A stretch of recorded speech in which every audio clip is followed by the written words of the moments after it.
Hey, everybody, and welcome to another KOIN Conversations. I'm Emily Burris. Glad to be with you on one of my favorite special days of the year, favorite news holidays of the year. It is Groundhog Day, a chance to look into the future and ask our favorite little furry friend, we getting more winter? We getting more spring? Of course, everyone looks to Punxsutawney Phil, but we know here in the Northwest that there is another source that we like to consult for all of these predictions, and that would be Stumptown Fil with an F, not a PH. Of course, Filbert, our branch manager, beloved beaver at the Oregon Zoo. So we thought we would take some time on this Groundhog Day to dig into what we know about our beloved beavers and the team that keeps them happy and healthy for all of us to enjoy. I am thrilled to welcome to KOIN Conversations this morning, Zach Shoemaker, part of the beaver care team at the Oregon Zoo. Hey, Zach. Hi, how's it going? It's great. So good to be with you. Thanks for joining us. Oh, thanks for having me. I'm excited to be here and talk about some beavers. Absolutely. Yeah, I know today's a lot about the groundhogs, but I do love Oregon's own Stumptown Phil. How did this whole tradition with Filbert first get started? Oh man, we've been doing Stumptown Phil for a while now. Phil is very photogenic. The beavers are a great part of our team here at the Oregon Zoo, so we love to get them showing off and in front of the public whenever we can. And this was just such a perfect opportunity to kind of get him out there, do something kind of fun for folks, have our own little prediction here in Oregon in the Pacific Northwest, and really just get to highlight Filbert and the beavers here at the zoo, and really just talk about how awesome they are. Absolutely. Yeah, I think it's always fun when you can kind of do a deep dive on these animals that are such a part of everyday life. And here in the Northwest, Oregon, known as the Beaver State. But what do we really know about these guys? That's what I'm excited to kind of dig into with you here today. So, before we talk about Phil and his friends, I'm curious, how did you find yourself with the Beaver Care team? How did you get into this role with the Oregon Zoo? Oh, it's a long story. I started here at the zoo in 2015. I started in our North America section, and I started working with the beavers and all the other animals in that area.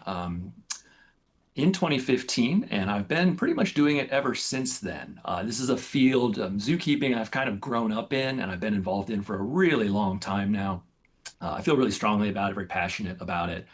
And Filbert, as soon as I started working with Filbert and Maple, who are two current beavers, I just instantly fell in love. They're charismatic, they're incredible, they're just very, very fun animals to work with. And I just treasure every day I get to hang out with them and, watch them just sit out there in the pond and be beavers. Yeah. Were these animals that you were big fans of before this role?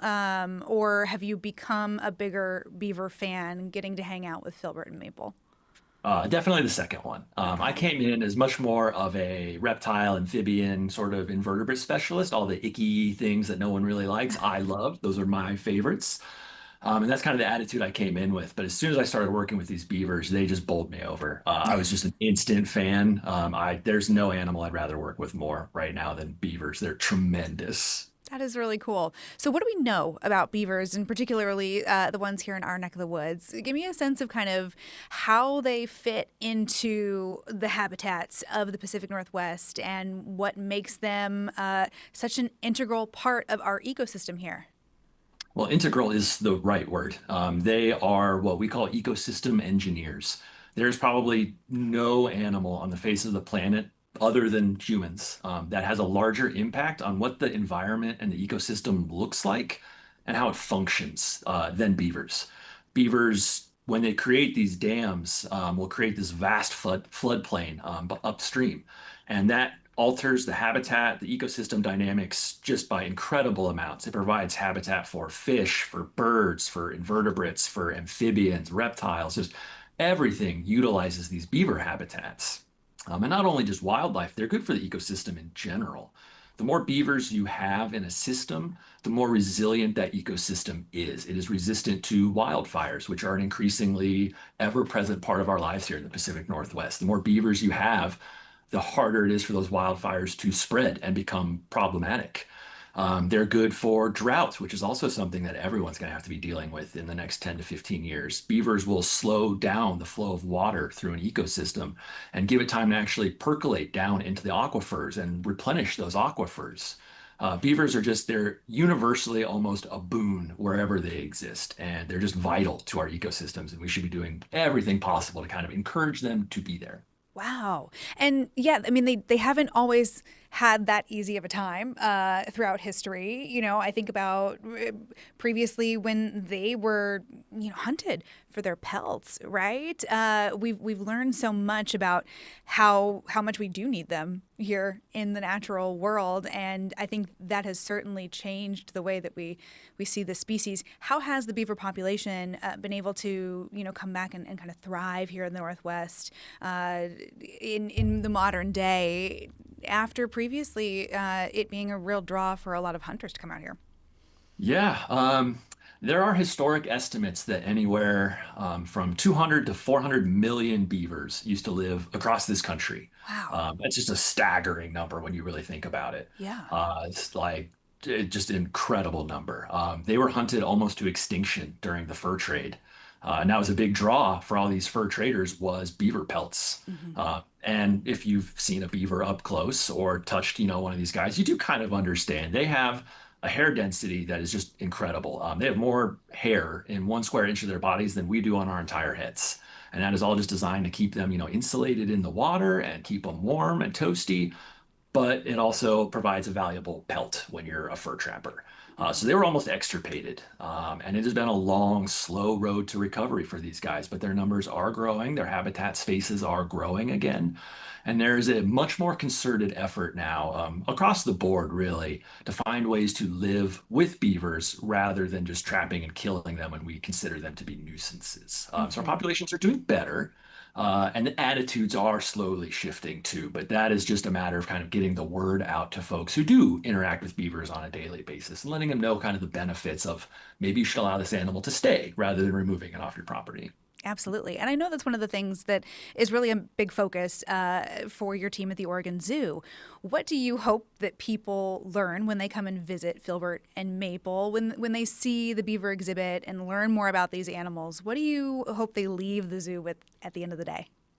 Honestly, for me personally, just a sense of wonder about these animals. I want them to be curious. I want them to be intrigued. I want them to appreciate these animals in person and then take that appreciation back out into the world. Maybe spread it to your friends and say, wow, I saw the beavers chewing up logs and working on their lodge or their bedding or something at the zoo and have that really impactful moment that you probably wouldn't get just in your day to day. Most people don't see beavers in their day to day. So the zoo really affords folks a chance to come in, see these animals doing what they do best, and you can come away with just this huge appreciation for how efficient and incredible and the cool work that they do just by being beavers. Oh, absolutely. Well, you mentioned chewing on logs, and I know that that is kind of the one thing that most people probably know when they think about beavers, but they're not actually like eating them, right? That's kind of a common myth, like that they eat Correct. wood. So, what's actually happening there? So what is happening there? They do eat some branches, logs, but what they're actually eating, and they do this primarily over the winter when vegetation like out in the wild is scarce. They will have a larder of sticks and things that they will eat on. But what they eat is they'll strip the outer bark layer off, and then right inside that is something called the cambium layer, and that's where all the sugars and food that the tree is using get processed through. That's like the transport system for the tree. And that is what the beavers are after. That's where all the nutrients are for them. So they'll eat that really thin layer of the branch. And then the rest of that, they will take and they will either use to put in their lodge, reinforce a dam, or you'll be able to even see our beavers do this all the time. They take really fine, thin strips of these logs, and that's what they use to make their bedding with. So they use these logs for all kinds of different purposes: food, dam construction, lodge construction, make a really comfy, fluffy looking bed. They use all parts of that tree. Interesting. I didn't know that there was a part that they were also interested in snacking on a little bit. Um, so that's great, especially during, this time of year when food sources are a little more scarce. What else do they like to eat and snack on when they have a full bounty in front of them? So over the spring and summer months, their primary diet is definitely at least 50% aquatic vegetation. They're out there swimming in ponds, pulling up plants that are growing underwater in these lakes, And that is a huge chunk of their diet. They will eat a lot of leaves off of trees too. So here at the zoo, we call that just browse.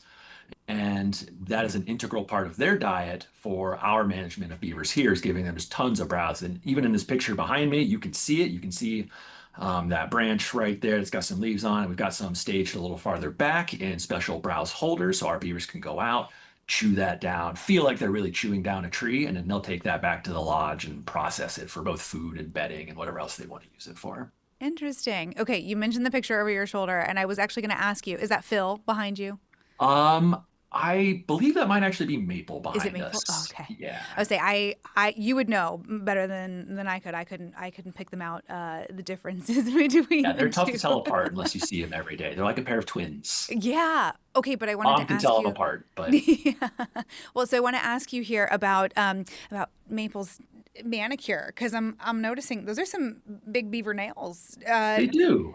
Yeah. So their nails and teeth, do they like other rodents? Do they grow quite a They bit? do constantly. Yeah. So beavers, they use those front paws. They're really dexterous. Like a lot of rodents, they can pick up, manipulate things with those hands, hold them up, grab food to hold up to their face. They'll smell it. They don't see very well. So a lot of their food decision-making process is taking a food item, holding it up to their nose, smelling it, and going, yep, that's delicious, or nope, that's terrible. I want it to go away.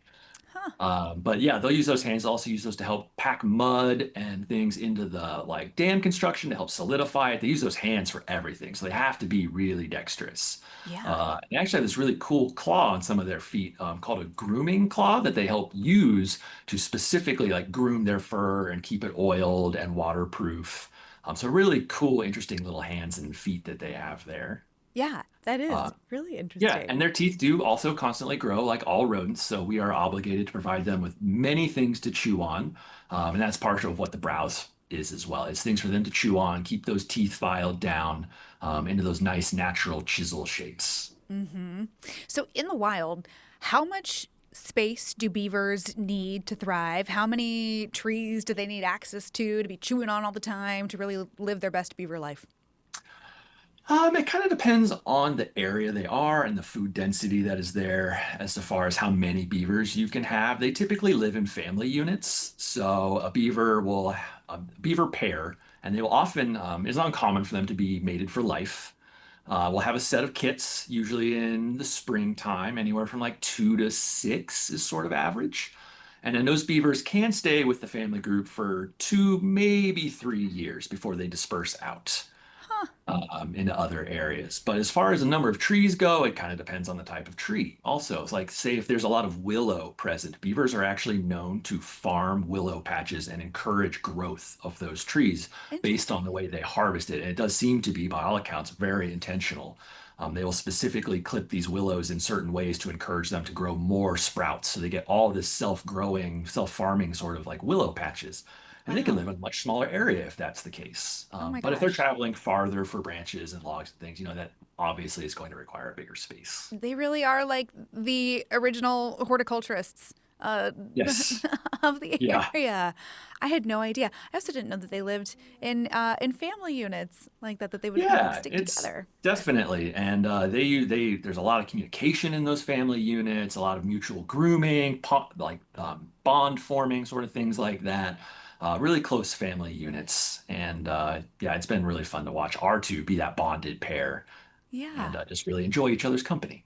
That is really cool. Well, okay, we've talked about beavers in the wild. We've gotten some fun beaver facts in the mix. We're going to take just a quick break. And coming up, we want to talk a little bit more about our two beloved beavers at the Oregon Zoo and all the work that the beaver care team puts into making sure that they are happy and healthy on Groundhog Day and the other 364 days of the year. We're going to take a quick break here on KOIN Conversations. Don't go anywhere.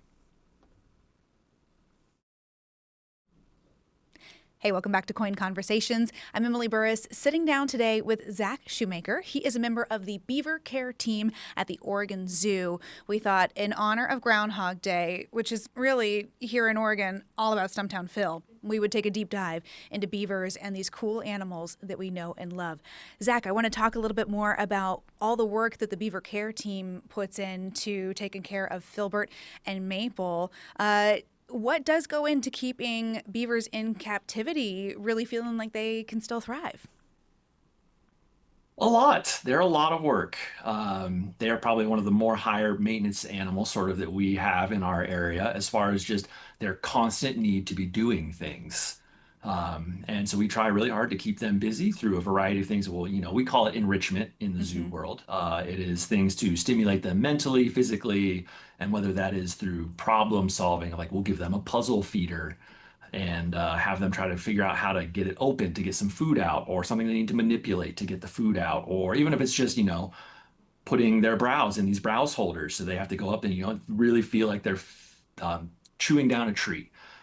Things to encourage those natural behaviors. And beavers, because they are so industrious, just take so much of that time and effort to keep them busy. And then additionally, complicating that, things we would use for other animals for puzzle feeders and things even that I could give to like cougars or bears, I cannot give to beavers because they'll just chew through it instantly.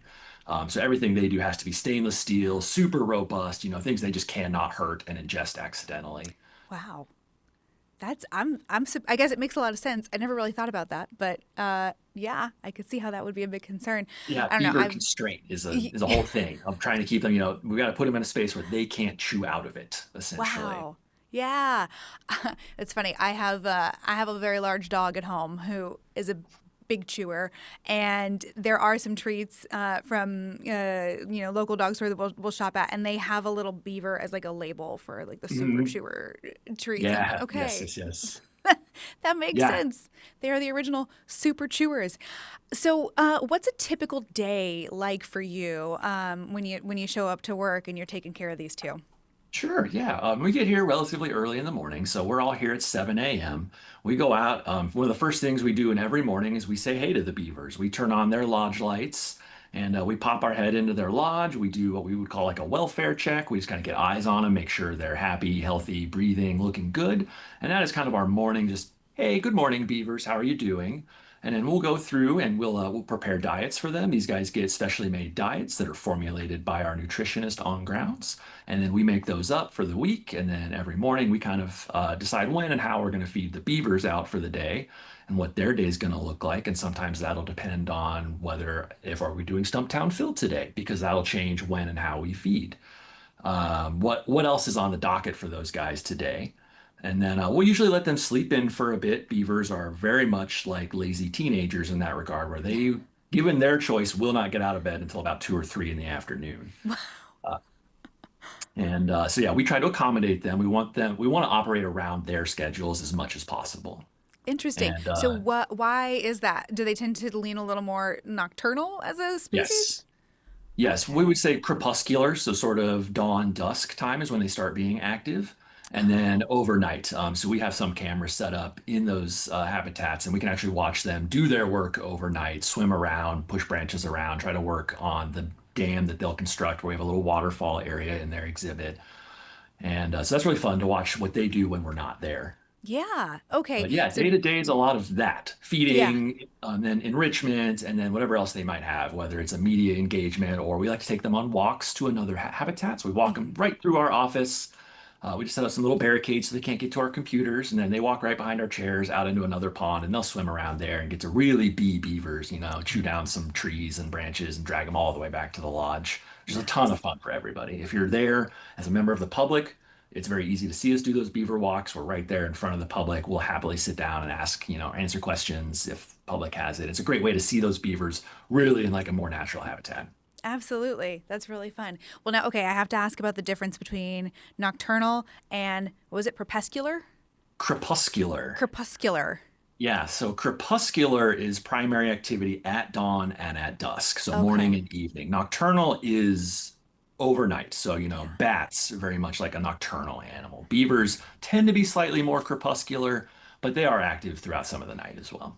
Interesting. So, what are some of the other questions that you get from people who visit the zoo? What do people want to know mostly about our beavers? Oh, we get lots of questions. Probably the number one question we get about any animal is what is its name? So, Maple, we always go in Maple and Filbert, and then how old are they? And they're about 15 and 10. So Filbert's getting up there. He's starting to be an older man. He's 15, and Maple's right around 10. And then a question we get with beaver specifically is why are their teeth orange? And that's always a really fun fact for the public. Several rodents do have orange teeth, and that is actually iron oxide in the front enamel of that tooth. So rust. Rust is that same kind of orangey red color. They have a lot of iron oxide atoms to stiffen up that, harden that enamel in the front of their tooth. And that Oh, is why they're orange. The back half of their teeth does not have that. So when they chew, it wears faster and they form this sort of really natural, that was really hard on camera, chisel shape, uh-huh. where the front of the teeth stays flat and longer and the back of the teeth wears faster. And that way you get this chisel shape that just happens naturally as they chew. Oh, And so they're interesting. naturally just self-sharpening teeth, which is really cool. Yeah. So, orange teeth for rodents, good thing. Sign of a Good good, thing. healthy, strong tooth. Yeah, for people, less so. Uh-huh. We probably shouldn't have orange teeth, but for Right. beavers, it's what you want to see. Excellent. So, what's the life expectancy for beavers? You mentioned that Filbert is more mature now. Yes, he's starting to be a distinguished older gentleman. In the wild, beavers can live about 10 to 12 years. In captivity, or so in zoos, we will usually see about 15 to 20 is kind of their average lifespan. Hmm. Filbert's in pretty good health though, so I'm hoping we'll get him till he's 20. Is my hope. Yeah, I hope so. Well, I mean, he really is, I think, living his best life at the Oregon Zoo. We always love to see the videos of, their zoo tours, the things they get up into in their habitat. That is always so fun to share on social media. What do you think that does for the overall conservation and benefit of these species to have animals in captivity in a healthy way in a place that people can go and visit and learn more? What does that do for us out in the natural world? Good question. Um, Having animals here really provides an opportunity for the public to engage with them in a way that they never ever would. Hmm. And that once you know something and see something and understand it, it's hard not to be empathetic to it and love it really in a way that you never would if you didn't have that opportunity to get really up close and watch this amazing, amazing animal just do its thing. It's crucial. Like so many people don't ever get that experience, and we want to give them that experience. We want them to appreciate these beavers the way we appreciate these animals. And that's always my number one goal is like, hey, I just want you to love this species, appreciate it for what it can do, what it can bring to an ecosystem, and then take that appreciation back out into, your version of the wild. And maybe go look for some beavers. They're all over this state. Go see if you can find some beaver dams and watch them in the wild do what they want to do. Just really try to cultivate an appreciation for them. And that's really what I think having these animals here lets us do. Absolutely. So, do you have any advice? I know, you are predominantly focused on our wonderful duo at the Oregon Zoo, but do you have any advice for people who do want to go out and try to see other beavers in the wild? Things to look for or like a good time of day to go to maybe increase your odds? Um, yeah, so things you can look for if you're walking through what appears to be like a wetland, Hmm. look for trees that are probably mostly right around, 2 to 3 inches in diameter, and you will see them cut off about 4 to 6 inches above the ground. And there'll be a nice little chisel shapes, like points. That is beaver signs. Like you are in a place where beavers either are or have been. And if you're lucky, you can kind of follow those waterways and, giving them a healthy, respectful distance. We don't want to be treading on their lodges or their dams or scaring these animals. But if you can observe from a healthy, respectful distance, it's a great way to kind of just really do some cool nature watching. Um, Absolutely. yeah, and the lodges, those flooded waterways and those like cut off trees are always your number one signs for beavers. It's rare for them to be on the land. You'll have to look for them in the water. That is their preferred tr- mode of just one getting around is swimming. They'll make artificial waterways that they have created themselves to drag logs back. So you can look for those as well. But yeah, then you're going to be in a place and you just want to be quiet and calm. And then if you're very quiet and lucky, you can see them swimming around doing their thing. That is so cool. I will never forget. I was out at wetlands in Florida, where I used to live, and at dusk, walking a boardwalk, and all of a sudden you hear this splash off to the side, and we looked out, and it was like, I think That's a beaver. We were watching as it kind of swam a little Cool. closer. Finally got close enough to be able to see the tail and confirm that it was, in Uh-huh. fact, yeah, beaver Yeah, tail. that It is splash so was cool. probably like a tail slap. So Yeah. that is oftentimes how you'll know a beaver is in the area. That is for beavers, that is their warning sign. That is how they signal to their family group that, hey, something scary might be around. We should all go underwater into the lodge. And what they do is they take that tail and slap it really hard on the surface of the water. And it is a resounding crack. Like you will hear it from Interesting. quite a long ways away. Yeah. Wow, that's really neat. He's like, oh, we got more hikers. They're back. Head back. Right. But if you're lucky, you can, like you, as you did, stick around for a couple more minutes and again, just be quiet and calm. And they come Hmm. back up to the surface and pretty much just resume being a beaver again. Yeah, that's really neat. Well, Zach, before I let you go, any other fun beaver facts that I haven't asked you about? Is there, I always love a, like, hey, did you know, uncommon fun Yeah. fact. One, I always want to point out, especially in today's day and age, that it is just really important that we try to live around these animals, especially when you're in a more like agricultural area. They can be damaging to fields and crops, but removal is not the only method anymore. Hmm. There are things called beaver deceivers that you can place near culverts, and they're beaver proof essentially, and they're ways to level the water of the pond to a level that we as humans need it to be so we can coexist around these animals, but it's not harmful to the beavers. So there's all these kinds of new methods that beaver believers, as we like to call ourselves, are using to help people live around beavers. And that I think is one of the most important things that people need to know is that we have ways to deal with them and you can let these animals live naturally in your spaces and it will benefit you. There's countless stories now of farmers going, I had no water in my aquifer. I couldn't water these fields. I let beavers come in and dam some of these rivers. And I have water in this river now that I can pull from year round.